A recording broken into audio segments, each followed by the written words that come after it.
Ah, pfSense. Un pare-feu qui mérite vraiment qu'on s'y attarde, même si certains me prennent pour un fou vu sa complexité. Mais c'est justement ce défi passionnant que je me suis lancé.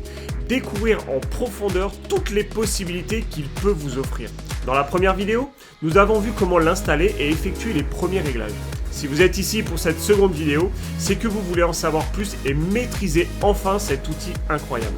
Alors préparez-vous, car c'est parti pour la suite de notre aventure avec pfSense.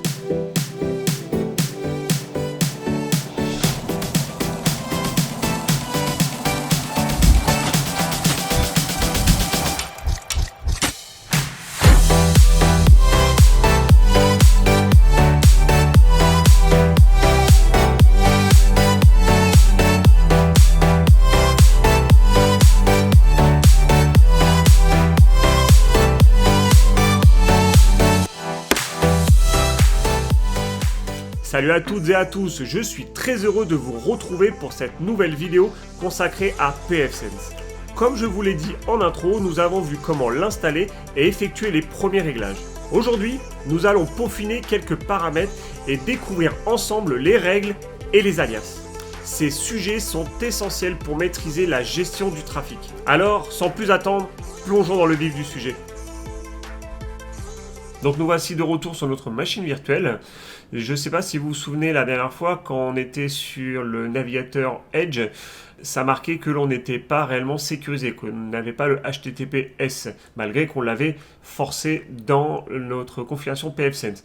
Il faut savoir que c'est une machine virtuelle qui n'est pas spécialement à jour, donc c'est aussi pour ça. Si vous allez directement sur Firefox et que vous accédez à votre pfSense, vous voyez bien que l'on est en HTTPS via le port que l'on avait sélectionné. Avant de commencer là-dessus, je vous mettrai ça en description, je voudrais vous partager ce document que j'ai fait avec différents réglages complémentaires que vous allez pouvoir faire directement sur votre pfSense. Je vous ai mis en même temps une petite description de ce que ça peut faire, donc oui, ça force le HTTPS, etc. Vous avez le serveur DHCP qui est d'actualité, donc à bien activer. De toute façon, vous verrez que si vous mettez un serveur DHCP en place sur votre pfSense, il vous dira d'activer automatiquement celui-ci, donc autant le faire de base. Vous avez des petites fonctionnalités par rapport au visuel, par exemple avoir le menu toujours en haut qui reste fixe, etc. Donc vous pourrez voir, vous voyez, on a la partie pour protéger la console, donc quand vous branchez un écran, un clavier directement sur votre machine pfSense, donc en physique, le but c'est que ce soit sécurisé. Donc n'hésitez pas à activer ces différentes fonctionnalités, vous verrez, donc je vous mettrai ça en téléchargement, au moins vous avez ça en plus. On va se reconnecter sur notre machine. Donc là, j'ai fait tous les réglages que j'ai pu mettre justement dans ce document. Donc, vous voyez, on a notre écran qui est quand même un petit peu mieux. J'ai laissé les deux colonnes puisque je suis sur une machine avec pas forcément une bonne résolution, mais vous pouvez mettre plusieurs colonnes, ce qui sera vraiment le mieux pour vous. Pour commencer, on va voir ensemble les alias. Donc ça, c'est très important. Donc vous allez dans Pare-feu et vous allez aller dans Alias. Qu'est-ce que ça permet de faire les alias? Quand vous allez faire les règles que l'on va voir ensuite, vous allez paramétrer par rapport à des noms de machines, des adresses IP, etc. Le but, c'est, par exemple, si vous faites une règle sur tout un réseau, ou même sur un certain groupe de machines, je vais vous donner un exemple très simple. Vous êtes dans votre milieu familial, vous avez le mari, vous avez la femme, vous avez les enfants. Peut-être que le mari va avoir un téléphone, une tablette, un ordinateur. Peut-être que la femme va avoir aussi son type de matériel et l'enfant aussi. Vous pouvez regrouper les appareils, par exemple, du mari, les appareils de la femme et les appareils de l'enfant. Et faire justement un groupe d'alias. C'est-à-dire que vous pouvez donner une règle pour toutes les machines du mari ou toutes les machines de la femme, etc. Et c'est ça qui est vraiment très pratique. Donc vous allez pouvoir le faire directement avec IP. Simplement en faisant ajouter. Alors, je vais vous faire déjà un petit compte rendu de ce que toutes ces options permettent de faire et ensuite on va en régler. Donc là, les IP, c'est-à-dire que vous allez pouvoir dire que tel IP, donc certain nombre d'IP, vous allez pouvoir les regrouper sur un certain nom. Donc c'est par exemple, je ne sais pas, un exemple très simple, vous avez des IoT, donc tout ce qui est enceinte connectée, Google Home, Amazon, etc. Vous allez pouvoir créer un alias qui va s'appeler IoT, où vous allez mettre toutes les adresses IP des IoT et faire une règle spécialement pour les IoT. Voilà. Ensuite, la partie port. Ça va être le même système. La seule chose, c'est que là, vous allez faire un regroupement de ports. Exemple, des serveurs DNS. Il existe plein de serveurs DNS, donc le 4x1, le 4x9, etc. Donc, vous allez pouvoir, par exemple, regrouper tous les DNS de chez Google dans un seul alias. Et ça vous permettra justement de pouvoir donner des règles que pour ça. Un exemple, si vous avez un serveur chez vous, peut-être que vous avez besoin d'ouvrir des ports et donner des accès spécifiques sur ce serveur avec des ports. Et tous les ports qui vont permettre de faire fonctionner ce serveur, vous allez les regrouper dans un alias. Ok ? La partie URL, ça va être le même fonctionnement.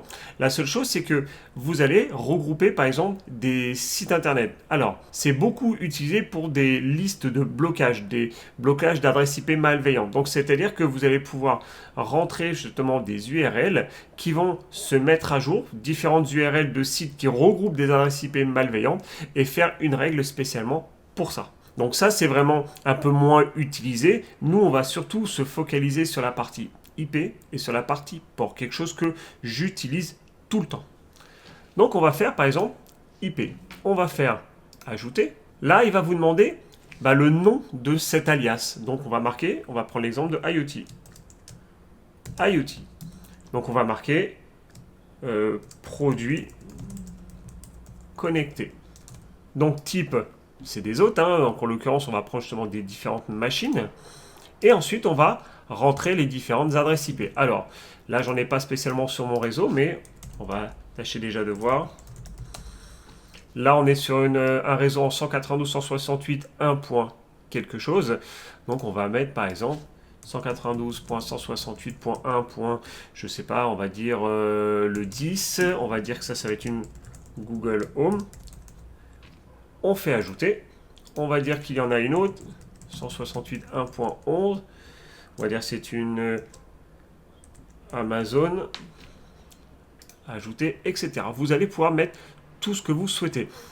Bien évidemment, le but, c'est d'avoir de base votre serveur DHCP sur votre PFSense, ça on le verra sur une prochaine vidéo, qui va distribuer les adresses IP. Vous allez même pouvoir dire que telle machine avec telle adresse MAC va avoir telle adresse IP. C'est énormément ce que je fais chez moi, parce qu'en même temps, ça permet de gérer et de maîtriser son réseau. Alors, c'est très long en fonction du matériel que vous avez, mais dès que c'est mis en place, au moins, vous savez que telle adresse MAC correspond à telle machine qui correspond à telle IP. Voilà. Donc là, vous mettez tout ça et vous faites enregistrer. On fait bien appliquer juste ici. Donc là, j'ai un alias qui va s'appeler IoT. Maintenant, on va faire ajouter. On va faire, par exemple, on va dire que Julie, c'est la maman. Et c'est elle qui a ces différents appareils. Donc, on va faire maman. Les adresses IP, exactement pareil. Donc là, cette fois-ci, on va dire qu'il y en a une qui est en 200. On va dire que ça va être son iPhone. On fait ajouter. 192.168.1.201, on va dire que c'est sa tablette. Et on va faire 192.168.1.202, c'est l'ordinateur portable. Et on fait enregistrer. Toujours pareil, on fait appliquer. Là, on se retrouve donc avec les différents noms, les valeurs, donc les différentes IP que l'on a rentrées. Voilà. Et une petite description. Alors, à savoir que dans les noms, vous ne pouvez pas mettre d'espace, vous ne pouvez pas mettre d'accent. Exemple, si je fais IoT, on va même en créer un, ça va être plus simple. Hop, ajouter. Si je fais IoT Google, donc IoT Google, je fais un autre test, 192.168.1.100, on va faire test. Si je fais enregistrer, il va me le refuser puisque il y a un espace, donc pas d'espace. Pareil, donc si j'enlève l'espace, si je mets un accent, alors je fais une faute volontairement, enregistrer, pas d'accent non plus. Je crois que les caractères spéciaux également, ils n'aiment pas, donc voilà, pas de caractères spéciaux non plus. Donc vous mettez des underscores, vous mettez des tirets, etc. Mais voilà, ça, vous le verrez, vous serez bloqué parce que pas d'espace, pas de caractères spéciaux. On va rester sur nos deux alias. Maintenant, on va aller dans la partie port et on va refaire le même système. Donc cette fois-ci, je vais faire ajouter. Là, on va donner un exemple que vous avez un serveur DHCP chez vous. C'est un exemple vraiment basique. On va faire DHCP. Donc on va marquer serveur DHCP. Donc là aussi, dans la partie description, vous pouvez mettre des accents et des espaces, ça ne pose aucun problème. On est bien sur des ports. Et là, on va marquer donc les différents ports du serveur DHCP. Donc on va marquer le 67 serveur. On fait ajouter. Et on va mettre le 68 pour le client. Voilà. Je fais appliquer. Maintenant, j'ai un alias qui s'appelle DHCP. Ça veut dire que je vais pouvoir faire une règle sur ce protocole DHCP, qui va correspondre à ces deux ports. On va pouvoir faire autre chose. Alors, on va marquer, je sais pas, test, hein, c'est du basique. On va dire que le port 5000, test 01, le port 5001, test 02, et le port 5002, test 03. Enregistré, appliqué, et c'est exactement la même chose. Donc ça, c'est vraiment important si vous avez des services qui tournent chez vous, ou même si vous avez des ports que vous souhaitez bloquer. Donc ça, c'est très important. De base, il faut savoir que tant qu'il n'y a pas de règles, tout est bloqué. Donc le but, c'est d'ouvrir les ports, ou alors de créer des règles qui vont bloquer certaines ports et de laisser accès à tout. Voilà, libre à vous de voir tout ça. Donc là, c'est vraiment la partie IP et port, la partie la plus importante. C'est ce qui vous permettra de vous faciliter les choses quand vous allez faire vos différentes règles. Maintenant que l'on a vu comment créer des alias avec des IP, des ports, on va créer des règles cette fois-ci. Donc dans la partie pare-feu, vous allez avoir la partie qui s'appelle règles. Là, vous allez avoir vraiment vos différentes interfaces. Donc si vous allez dans la partie interface, ici, affectation, j'ai bien mon WAN qui permet d'avoir l'interface extérieure et le LAN, l'interface à l'intérieur. Donc quand vous êtes dans la partie règles, on peut faire des règles sur du WAN. Donc là, on a bien les fameuses règles qui permettent de bloquer depuis l'extérieur tout ce qui est réseau privé ou les réseaux invalides dont il parle. Et la partie LAN, juste ici.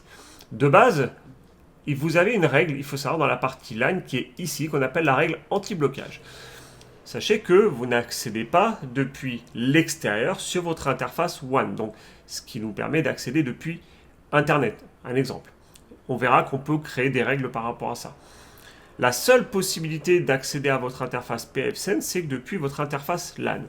La seule chose, c'est que si, par mégarde, vous bloquez cet accès, vous ne pouvez plus accéder à votre pfSense, à part se connecter directement sur la console et réinitialiser les règles. Donc, vous avez automatiquement cette règle anti-blocage qui est faite, qui permet justement d'empêcher de bloquer l'accès. Là, vous remarquez, j'ai un accès à tout au final, puisque j'ai toutes les adresses de mon réseau LAN qui peuvent accéder à n'importe quoi via le port, n'importe quel port. Donc ça, nous, on va déjà supprimer tout ceci. On fait ça et on fait supprimer. Et on fait appliquer. Donc là, je n'ai qu'une règle pour accéder à mon pfSense. On va faire ajouter. Et là, on va essayer de comprendre un petit peu le fonctionnement. La première chose, c'est le type d'action que l'on va effectuer. Donc, autoriser, bloquer, rejeter. La plupart du temps, on fait soit une autorisation, soit un blocage. Blocage, c'est tel IP, tel port, tel réseau, je ne veux pas qu'il aille à tel endroit. Donc, nous, on va faire une partie qui s'appellera autoriser. Vous avez la possibilité de créer votre règle et de ne pas l'activer de suite. Donc, on peut désactiver la règle. Ensuite, on va sélectionner sur quelle interface on veut donner cette règle.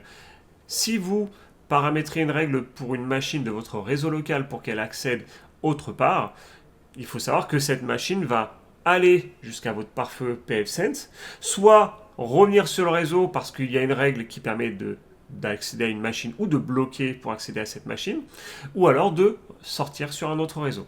Donc là, la règle se fait sur le LAN, ne va pas se faire sur le WAN puisque l'interface WAN n'a aucun lien là-dessus.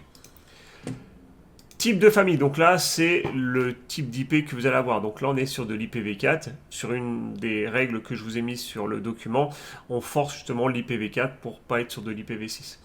Le type de protocole, alors là vous pouvez soit autoriser tous les types de protocoles, soit sélectionner du TCP, de l'UDP, à savoir que l'UDP est beaucoup utilisé sur donc là on a vu sur du DHCP, aussi principalement sur tout ce qui est VoIP, donc VoIP, streaming, etc. Donc voilà, vous pouvez dire que on autorise le TCP et l'UDP, donc ça va être une règle pour ces deux types de protocoles. Vous avez le ICMP, donc tout ce qui est ping, ça aussi de base c'est bloqué, mais vous pouvez activer et autoriser le ping, etc. Donc vous avez quand même pas mal de choses, honnêtement je ne les connais pas tous. Donc nous on va rester sur un protocole TCP. Ensuite c'est là que ça va se compliquer un petit peu. La source et la destination. Alors là, pour l'instant, c'est vraiment du très simple. La source, c'est qui fait la demande et la destination, c'est vers qui. Là, nous, on a envie de... Alors, je me souviens plus, je crois que c'était en 50. Oui, ma machine est en 1.50. Donc là, on va dire que ma machine, donc c'est une adresse IP ou un alias, qui est en 192.168.1.50, donc c'est bien mon IP. On veut le faire accéder à tout. Ou alors, on veut l'autoriser à aller sur un alias de machine ou sur un réseau, etc. Vous avez la possibilité de faire pas mal de choses. Là, on va faire un test très simple. Alors, il ne sera pas concret puisque je n'ai pas autant de machines, mais on va lui dire que on veut qu'il accède à l'alias des IoT. Rappelez-vous, c'est ce qu'on a fait tout à l'heure.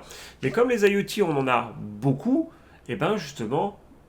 on ne va pas faire des règles sur toutes les machines. Donc là, dans la partie destination, je vais taper IoT et automatiquement, il va me le trouver.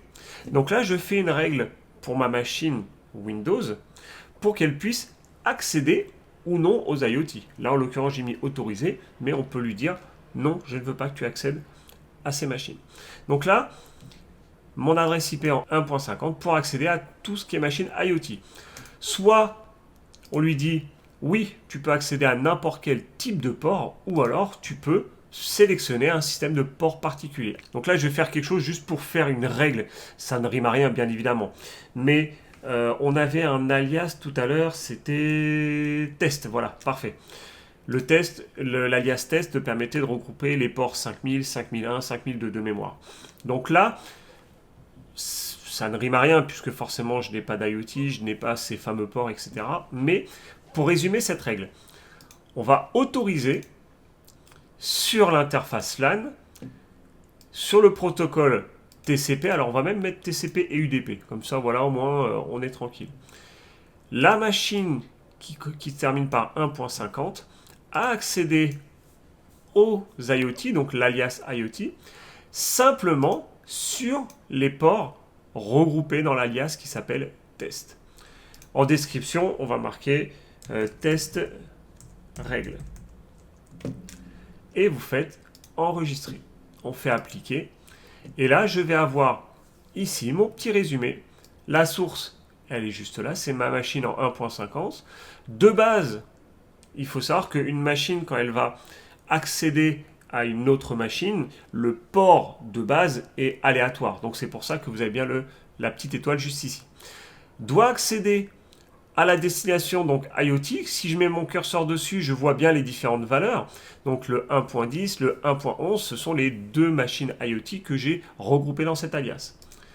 Via le port, donc, qui correspond à l'alias qui s'appelle test, si je vais dessus, j'ai bien le 5000, 5001 et 5002. Passerelle, donc toutes les passerelles, aucune file d'attente, etc. Et ça s'appelle test règle. Là, ça vous permet de vraiment créer une première règle. Si cette règle-là ne vous plaît pas, ou vous voulez la désactiver, hop, juste ici, on fait appliquer et vous remarquez, elle s'est un peu grisée pour justement ne pas être active. Si vous allez dessus, automatiquement, elle est désactivée. Je vais vous montrer une petite chose aussi qui est pas mal dans cette partie règles parce que quand vous allez avoir plein de règles, vous allez vous y perdre. Il faut les classer. Donc vous allez avoir une partie qui s'appelle séparateur. Là, on va pouvoir mettre par exemple règle IoT. On sélectionne le type de couleur, le bleu, le rouge, le vert ou le jaune. On va laisser sur le bleu et je fais enregistrer. Je vais pouvoir ensuite déplacer. Vous voyez, par exemple, je clique dessus, je déplace ma règle à cet endroit juste ici. Je fais enregistrer et je me retrouve avec une sous-catégorie qui s'appelle règle IoT. Je vais en faire un autre. On va marquer règle, on avait dit Marie. On va mettre ça en vert, par exemple. Enregistrer. On va faire une autre règle. Règle femme. On va marquer en rouge. Enregistrer. Et on va faire règle enfant. Que l'on va mettre en jaune. Enregistrer. Et là, vous allez pouvoir déplacer les différentes règles. On va en créer une autre. Hop, on fait bien enregistrer. Très important. Voilà. Ajouter. Cette fois-ci, on va faire un blocage. On va dire que de l'interface LAN, sur tous les protocoles, la machine en 192, alors on va peut-être faire une 192.168, on va faire un point... On va faire même plus simple, on va faire l'alias, et on avait dit c'était Julie, je crois, de mémoire. Voilà, Julie. On va dire que Julie n'a pas le droit d'aller sur les IoT. Donc, sur tous les protocoles, depuis notre réseau LAN, on va bloquer Julie à accéder à tous les IoT. Donc, on va marquer blocage Julie vers les IoT. Enregistrer. Je fais appliquer et je vais déplacer cette règle juste là, puisque on va dire que Julie, c'est ma femme.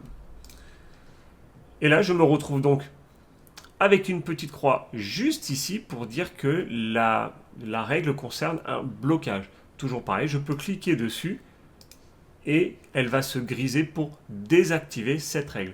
Je souhaite la réactiver, tout simplement, on va dessus, on fait appliquer, tout comme ce que j'ai pu faire juste là.